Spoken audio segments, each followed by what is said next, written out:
So our next speaker is Tristan. He will be talking about his paper on BlueMirror, reflections on Bluetooth pairing and the provisioning protocols. Yes, thank you. Do you see the slide changing? Yes, yes. Okay, perfect. So I will get started then. Hi everyone, I'm Tristan Claverie and I will present the work that we did with José Lopes Esteves on the security of Bluetooth key agreement protocols. So in this presentation, we'll explain what kind of Bluetooth technologies we studied, what are in the context of Bluetooth protocols, and the results that we got when we attacked them. So José and I work for the Wireless Security Laboratory of ANSSI. In this laboratory, we deal with electromagnetic security and electromagnetic phenomenon, and we also perform some wireless protocol security. And me, I'm more specialized in wireless protocol security. So this is the outline of this presentation. We'll tackle 3 different Bluetooth technologies: Bluetooth Classic, Bluetooth Low Energy, and Bluetooth Mesh. We'll detail roughly of the work, we'll detail what we did and which protocols we attacked exactly, and then we'll present a subset of the results and we'll conclude. So first, short introduction. So Bluetooth is a set of different technologies. First, you had Bluetooth Classic. It's a communication protocol. The goal is to have 2 or more devices which communicate together, and it's mainly used in cars, smartphones, and audio devices. Then you've got Bluetooth Low Energy, BLE. It's also a communication protocol. 2 devices can communicate together, and its use are smartphones and various connected devices. And then you've got Bluetooth Mesh, BM. It's a bit different because the goal is to create a mesh network out of single BLE communication link. And the idea is that you will have several applications in a mesh network, and the main use case of that is connected homes.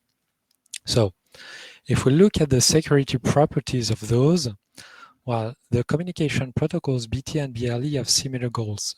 The goals are confidentiality, integrity, and authenticity of the communications. As always with Bluetooth, authenticity is optional. And in Bluetooth Mesh, we still have confidentiality, integrity, and authenticity of the communication, but due to the nature of the network, we also have more advanced properties like segregation of applications inside the network. And to ensure that those properties are guaranteed, there are a set of symmetric keys which are used. So in BT and BLE, there is basically a master key which is used.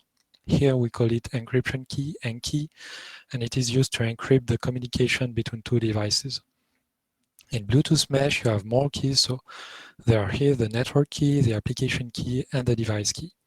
Because everything is symmetric cryptography, the question is how those keys are exchanged between devices. And that's the role of a key agreement protocol, which will be used to exchange those symmetric secrets. So if we look at BT and BLE, the key agreement protocol is something which is called pairing. So pairing is kind of a magic procedure. You've got your 2 devices that do not know each other, and they want to communicate in a secure way. They do this pairing procedure, and at the end, they both share the encryption key, and they may protect the communications. This pairing procedure may be authenticated, and several pairing protocols exist depending on the technology. Now, in Bluetooth Mesh, you've also got a key agreement, but it's called provisioning. It's basically the same thing. It's used when you have a device which wants to join a network. So the device announces itself, and there is a master in the network, which is called provisioner, which would start the protocol with the device. They do this provisioning, and at the end, the provisioner sends the device the symmetric secrets it needs to communicate on the network. Again, this protocol may be authenticated, and there are several kinds of provisionings. Now, if we look at them from a high level, it's rather always the same thing. So for the pairing protocols, you've got 2 devices, which are called initiator and responder. They do one step, which is called feature exchange, which cryptographic algorithms support, which do they want authentication or not. Then they exchange a first key. Then they may authenticate themselves, and at the end they share an encryption key. The provisioning is really the same thing. So you've got the provisioner, the device, you have the same step, feature exchange, key exchange, authentication, and you've got the key distribution, which is used for the provisioner to send the symmetric secrets to the device. Now, if we look inside, it starts to get messy, but really it's not that complicated. The pairing protocols, there are 12 of them in total. It depends on the technology, Bluetooth Classic or Bluetooth Low Energy. It depends on the supported version of the specification. You've got legacy protocols and you've got secure protocols, and it depends on the user interaction which is required. And what you note is that the names are actually the same. You see just works several times, passkey entry several times. There are two things to be aware of here. For BLE, legacy pairing is different from secure pairing. So legacy JustWorks is a different protocol from secure JustWorks. But between BLE and Bluetooth, the secure simple pairing and LE secure pairing, they are actually roughly the same protocol. So SSP passkey entry, for example, is the same as LE secure pairing passkey entry. Now for the provisioning, again, you've got different kinds. The kind of provisioning depends on two things. How the key exchange is performed. The two possibilities are the key exchange is done on the BLE channel or it's done on an out-of-band channel. And the second element is how authentication data is exchanged. There are 4 different possibilities: no authentication data, input data, output data, or static data. And 2 times 4, that makes 8 different kinds of provisioning. So this may seem complicated, but if we look at them from above, really we can make 3 different classes of protocol. So for Bluetooth key agreement, there are unauthenticated key agreements. They're in green here. They do not provide authentication. You have authenticated key agreements. They're in blue. And you've got out-of-band key agreements. They're in red. For out-of-band key agreement, the security of the key agreement depends on unspecified channels. So you can't really say something just by looking at the Bluetooth specification. So that was it for the introduction. Now, what was our study? So first, a bit of state of the art. Bluetooth key agreements have been attacked since the birth of Bluetooth. So there have been passive attacks on Bluetooth Classic BLE, and more recently, there have been active attacks. We'll get back to the blue ones in a moment. What you may note is that there was a problem in implementation which affected secure modes. You've got, even more recently, in dotted yellow, a pairing confusion which was presented in Security and Privacy 2021. And on BLE secure pairing, you've got a possible downgrade in the key size here. And for Bluetooth Mesh, we have found no previous work on the security of the provisioning protocol. Now, what about our study? We wanted to study the security of authenticated Bluetooth key agreements. So those are the blue protocols that you see here. And how we did that, we studied them with reflection attack. We'll explain what we did on them. First, how is Bluetooth authentication performed? Well, one basic block which is very often used, we'll see it later, it's called a commitment protocol. It's used in many Bluetooth authentication protocols. So here you've got 2 devices, initiator and responder. The initiator selects a nonce, an I, and it computes what is called a confirmation value with a function of the nonce and some authentication data. It sends a confirmation value. The responder does the same and sends its confirmation value. Then the initiator sends a nonce. The responder verifies that the nonce it receives, NI, matches the confirmation value and the authentication data it knows. And if it matches, it sends its own nonce, and the initiator does the verification too. Now, if we were to make a reflection attack on that, this is the kind of thing we do in this study. So we've got an attacker which usurpates the responder, it receives the confirmation, it sends back the confirmation, it receives the nonce, and it sends back the nonce. And the impact on that depends on what's inside the function f here. So In a reflection attack, usually you want to complete the authentication protocol, and after that you've got more specific impacts. Sometimes you do retrieve the encryption key at the end, sometimes you do not retrieve the encryption key. They've existed since decades, but in the recent literature we have a reflection attack on TLS 1.3 PSK mode, and we have a theoretical attack in another Bluetooth security protocol, which was not included in the state of the art because it's not exactly a pairing protocol. In both cases, the attacker does not recover the encryption key at the end. Basically, reflection attacks are easy to patch because you see that the message you receive is just the one you send, so you can detect something is wrong, but good protocols should make them impossible. And in our study, sometimes we interact with one device, sometimes we interact with two devices, and we consider that the user is always performing the exact actions as required by the specification. So we'll present two different results. First, we'll present a reflection attack on one of the protocols, and then we'll present an interesting case of cryptographic misuse on Bluetooth mesh.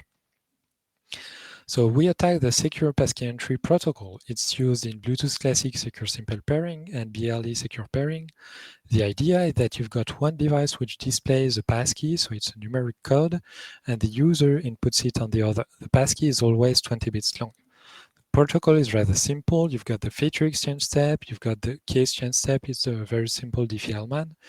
And then you've got the commitment protocol, which is used with the first bit. And there are 20 commitments protocol to use all the 20 bits of the passkey, and then you've got a last exchange of messages.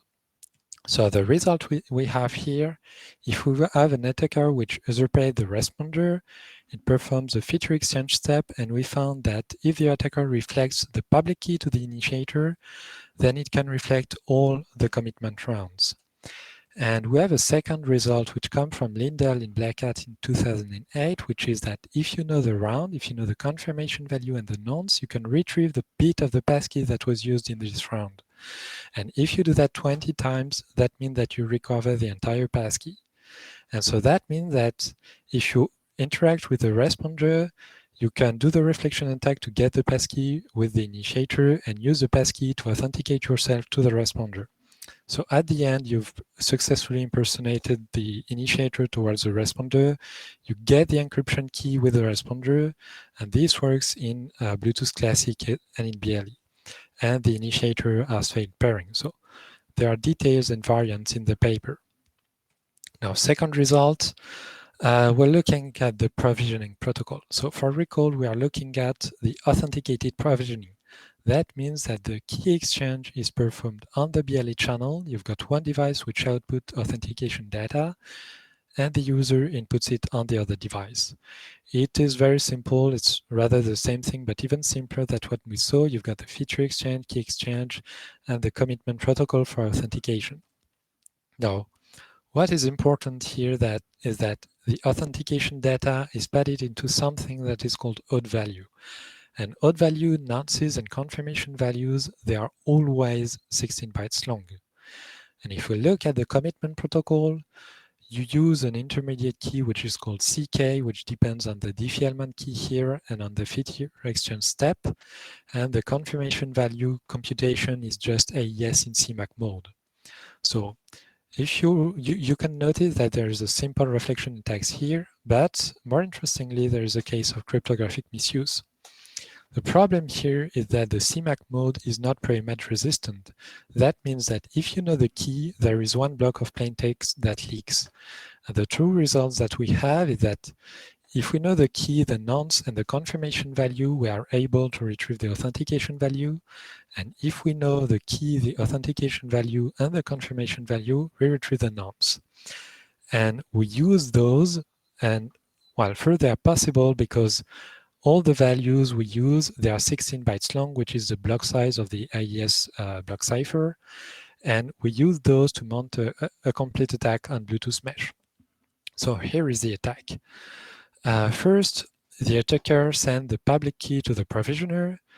The provisioner sends a confirmation value. The attacker sends a really random confirmation value. Then the provisioner sends a nonce, and the attacker uses the first result to get the authentication value from confirmation and nonce. Then it uses the second result to find a correct nonce for the confirmation value it previously sent, and that's it. The attacker has successfully authenticated to the provisioner while it didn't know the authentication value and it didn't need it, and the provisioner will send the secrets of the network to the attacker so the attacker can join the network. And we can simply upgrade that to a complete machine in the middle if we interact with the device, because we recover the authentication value so we can authenticate ourselves to the device. So we can gain the device key of the device, which means that we can perform privileged operation on the device.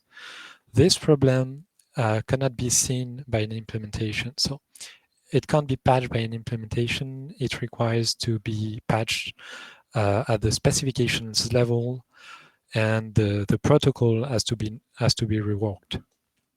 So if we bring in some context, so on the secure passkey entry protocol, the previous work stated that if the passkey is perfectly random, there was no problem. And in this work, we proved that even if the passkey is perfectly random, there are security problems. On Bluetooth Mesh, we've mentioned that there were no analysis of the provisioning protocol, but a related work is that Thomas Rosa found that there was a malleable commitment in BLE legacy passkey entry, which means that authentication is broken. And here we proved that there is a malleable commitment in Bluetooth Mesh provisioning, which means that Bluetooth Mesh provisioning authentication is also broken.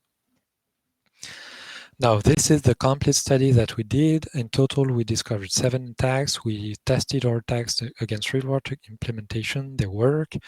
We disclosed everything responsibly to the Bluetooth SIG in September. The allocated 6 CVs have been released earlier this week. And here we talked about only the lines in green. So everything else is included in the paper that you can read.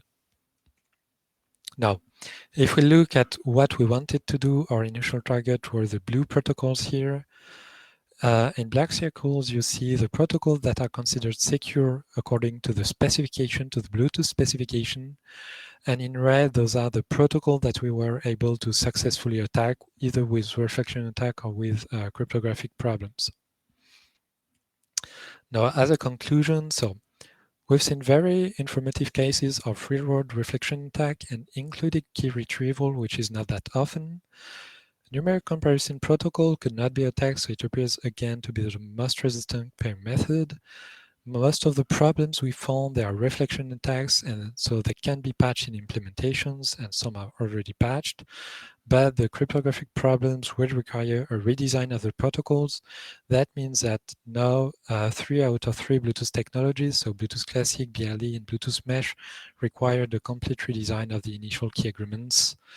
And looking forward, we'll see the new Bluetooth Mesh specification. We'll see if it has retrocompatibility inside. If it has, it may pose new security problems. Otherwise, don't rely on Bluetooth's built-in security. And if you really have to, pair and provision your devices in controlled environments. Now, thanks for your attention. Thanks for everyone who participated in this study. Thanks for everyone at ANSSI side who participated in the disclosure. Thanks to Jessica Klassen who shepherded our paper. And that's it. Thanks for your attention. Do you have any questions? Feel free to post your questions in the chat. So thank you, Tristan, for the very nice talk.